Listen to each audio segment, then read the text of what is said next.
Des 3 ans qui vont s'affronter au trot monté dans cette course qui va se disputer sur 2200 mètres.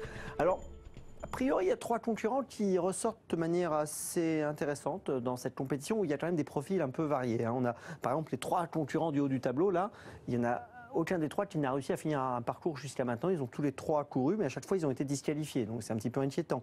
Empereur de Source, par exemple, le numéro 4 vient d'être requalifié. Donc, vous voyez, on a des profils un peu délicats. Dans cette partie, je vais peut-être citer Extremo Spine, le numéro 7, qui est associé à Mathieu Abrivard, donc qui est à une cote de 8 €. Mais on a plutôt l'impression que les meilleures chances se situent plutôt dans cette partie, avec Éole de Neuvy, qui est à une cote de 7,40, une cote cohérente par rapport à ses performance, on va dire. Le 11, Écrin Percerie, sûrement une première chance logique, est actuellement favori. Et quand on regarde ses dernières tentatives dans la discipline, c'est correct. Deuxième, premier, entre autres. Et puis le 12, Espion des Brouettes, qui semble avoir une bonne carte à jouer également dans cette course. C'est le plus riche de l'épreuve. Et a priori, sa petite expérience peut peut-être l'aider. Maintenant, il n'est pas à l'abri d'une faute. Donc il faut être prudent avec ce numéro 12 qui peut faire une bêtise assez rapidement dans un parcours.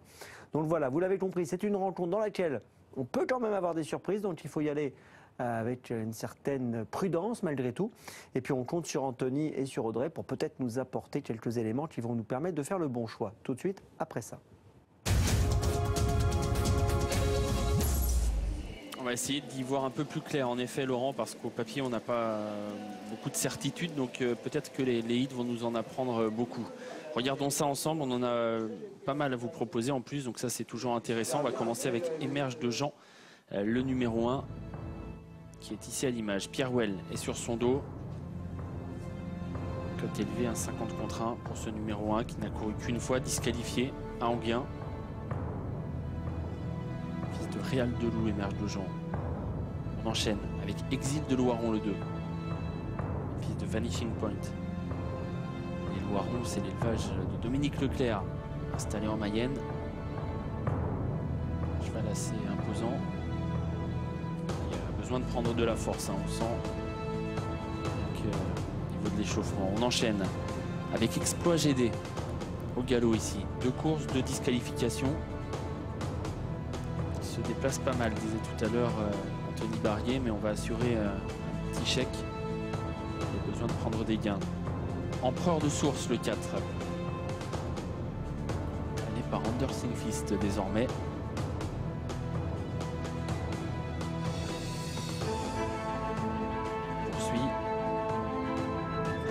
De Vic, le numéro 6.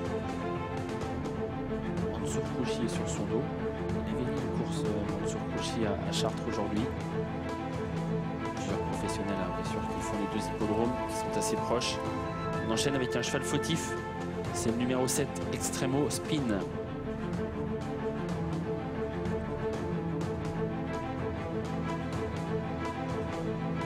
J'ai un doute sur ce numéro 7. Si c'était bien lui. Plutôt le 8 et Éole de Neuvy. Éclair Massé, le numéro 10. Trop attelé. Eric Raffin. Ancel sur Écrin Percerie, le favori. 2 bonnes courses récemment. Gagnant au Sable d'Olonne et 2e Denable Dream. Un cheval entraîné par Olivier Boudou en dernier lieu à Anguien. Parcouru depuis, c'était le 10 août. Et puis voilà, Espion des Brouets. Le numéro 12, 3e à Vichy dernièrement. C'est Guillaume Martin qui est sur son dos.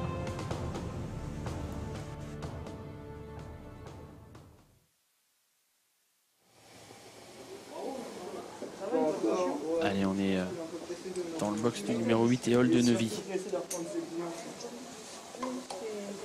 On n'a pas finalement plus de certitude après les hits. Mais Audrey était cachée. Allez, on la laisse prendre des infos et on regarde Écrin Percerie, la dernière fois à Anguien. Écrin Percerie qui s'est bien comporté, je vous le disais tout à l'heure, battu par Enable Dream. Cheval entraîné par Olivier Boudou.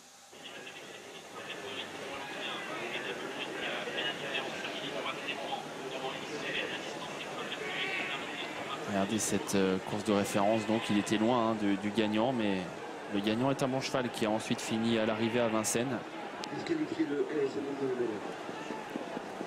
Il était 2e parce qu'on avait sanctionné en fin de parcours celui qui était devant lui qui était au galop.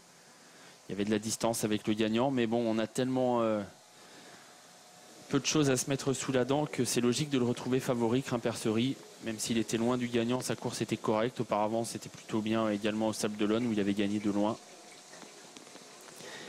Et ça peut suffire pour cette course.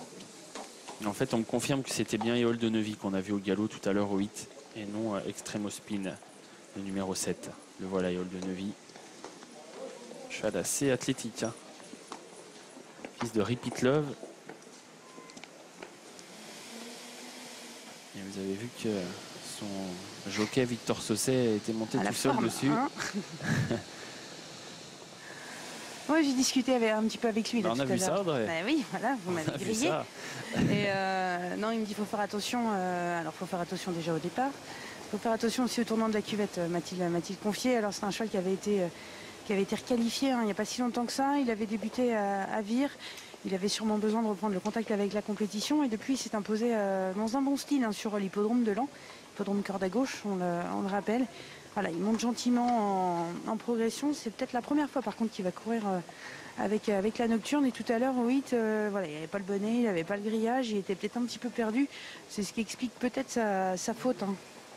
Mais le cheval semble avoir bien monté depuis la course de Laon. Un cheval en devenir qui est encore bébé, encore peut-être un petit peu vert, il manque peut-être encore de force.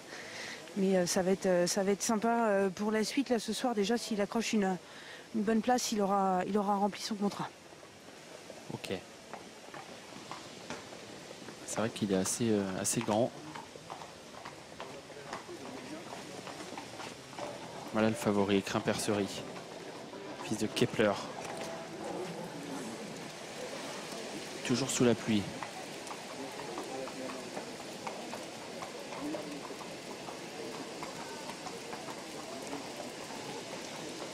Et Eric Raffin donc en selle pour ce qui aura été une journée marathon pour pas mal de jockeys et drivers. Avec donc 2 réunions assez proches les unes des autres niveau géographique, Chartres et Vincennes, qui leur aura permis de faire 2 journées en une. Avec des petites infos concernant Écrin Percerie numéro 11 qui est resté dans une bonne forme, enfin dans une belle condition physique, ce que me confiait son entraîneur Pierre-Alain Boulard. C'est plus un cheval de 2007, mais il faut quand même de la tenue sur ce parcours des 2200 mètres de la petite piste. Voilà, maintenant ça reste un cheval qui est capable de faire des petites bêtises, m'a-t-il confié, mais s'il reste au trot d'un bout à l'autre, il n'y a pas de raison qu'il ne confirme pas ses dernières bonnes sorties. Avec Raffin qui a fait une sacrée soirée, hein.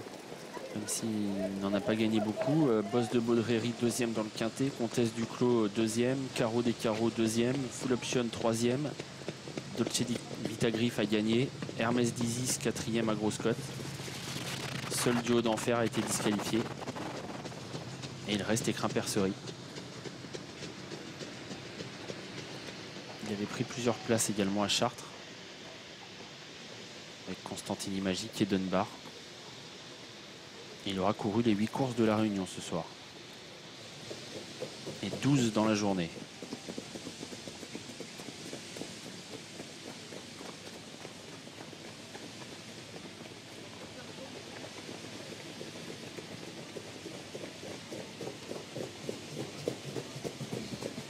Allez, on espère voir des canters intéressants parce qu'honnêtement, au papier et au niveau des hits, c'est difficile d'avoir des convictions pour le dernier rendez-vous.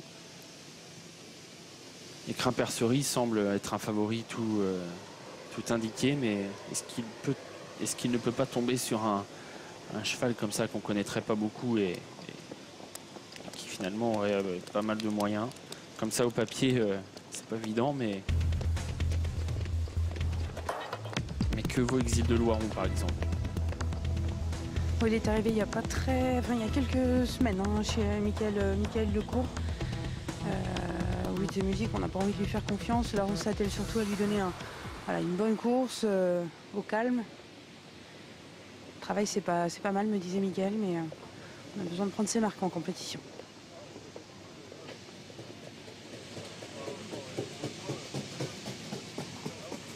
Donc, pas forcément lui. Le cheval un peu révélation de ce dernier rendez-vous. Allez, les canters. Vous attendez avec impatience, les voilà. Éclat d'Hautevik. Eh bien justement, on va en parler avec son entraîneur Anthony Pacari qui est à mes côtés. Certains observateurs m'ont dit que le hit était assez plaisant. Ouais, le hit était très plaisant. Voilà, il débute, monté. Bon, voilà. Je l'ai travaillé moi-même monté. Ça m'arrive de temps en temps, même souvent. Il était extra. Voilà, donc j'y compte quoi. Après, voilà, c'est un 2002, la nocturne, mais il n'y a pas de raison et le cheval est extra. Qu'est-ce qui pourrait vous inquiéter sur cette distance? Non, mais c'est un cheval qui est un petit peu léger d'allure comme ça, qui se raccourcisse et qui se met au galop quoi. Mais sinon, il est brave, il démarre. On est venu là parce que attelé, il faut marcher, on marche 17, on est 5e, alors autant essayer de monter pour prendre un peu d'argent et le mettre au champ quoi. Oui, il va passer l'hiver tranquille. Ouais, ça dépend de sa course, mais oui, ça va être ça certainement. En vue de l'année prochaine, quoi. Là, on recommence avec la Provence. Ouais, voilà, et puis si ça se passe bien monté, on va peut-être être mieux à courir monter qu'attelé et barré. Attelé, on est 5e, voilà, c'est plus facile monter, hein, certainement. Mais Attelé, il a montré quand même un certain sérieux. Oui, il est sérieux, mais battu par des bons chevaux quand même, s'il y en a qui ont gagné qui a gagné à Paris après. Mais ordinaire, quoi, vraiment ordinaire. Merci Anthony. Anthony Pacari, donc, qui nous parlait du 6 Éclat d'Hautevik. Bon hit et entourage qui compte un petit peu. Éclat d'Hautevik qui est sérieux, c'est vrai, au trot attelé.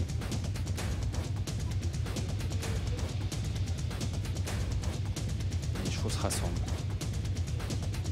Beaucoup d'argent hein, sur le cheval que va monter Pierre-Yves Verva. Il nous disait tout à l'heure ne pas trop savoir quoi en dire hein, parce que Handel Smiling va faire ses débuts au trot monté. On voit qu'il est très joué. Au niveau du papier, il a quelques perfs corrects, mais pas de quoi non plus en faire un coup sûr, évidemment.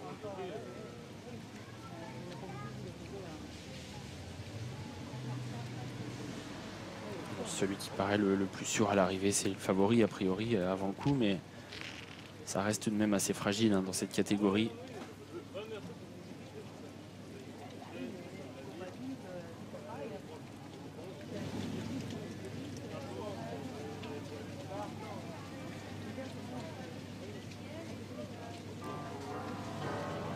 Allez, départ dans quelques secondes. Tout au fond de l'hippodrome, 2200 mètres. Petite piste. Deux pelotons là. Vous voyez, un peloton à l'extérieur et un à la corde. Ça va partir. Était en retard. Vous avez l'œil, Audrey. Vous avez l'œil, même au fond de l'hippodrome, comme ça, là-bas. Rien ne vous échappe.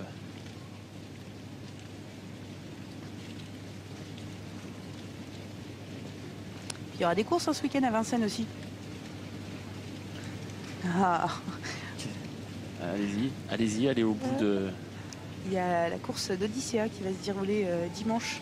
D'accord. Au profit d'une association caritative et qui aura le départ et l'arrivée sur l'hippodrome de Vincennes. Très bien. Vous en direz plus après cette course, Audrey. On veut tout savoir. Allez, la 8e et dernière course, c'est parti avec un départ raté pour un cheval à l'extérieur qui hésite. C'est là, c'est Merge de Jean qui a été remis toutefois et qui ne va pas perdre toute chance mais qui se retrouve loin. Très bon départ pour le favori Crimpercerie. Bon départ également au centre pour le 6 Éclat d'Hautevik. À la corde, il y a le numéro 9 et Handel Smiling avec également bien parti le 7 Extremo Spin. 4 chevaux sur la même ligne et c'est le favori qui est en train d'accélérer et qui passe seul en tête désormais. Crimpercerie qui est donc aux commandes désormais pour aborder le premier tournant. Extremo Spin est en deuxième position, le numéro 7. Troisième place pour Éclat d'Hautevik. Alors qu'à l'arrière, le 3 Exploit GD a fait une faute et se retrouve très loin. Et Crimpercerie pour sortir du premier tournant qui a l'avantage devant Éclat d'Hautevik. En troisième position à la corde, Extremo Spin. Quatrième place pour le numéro 9 et Handel Smiling. Cinquième position pour Extrême du Coudou qui vient encore devant Éole de Neuvy alors qu'il passe devant les tribunes.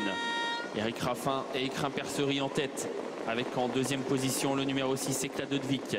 Extremo Spin est toujours troisième. À distance, il y a Handel Smiling, le numéro 9, qui vient encore devant le numéro 5, Extrême du Coudou. Et Exil de Loiron, le numéro 2, qui commence à se rapprocher. Tournant de la cuvette, Crimpercerie, Éclat d'Hautevik, Extremo Spin, toujours aux 3 premières places. À distance, c'est Handel Smiling, Exil de Loiron. Et à la corde, tentant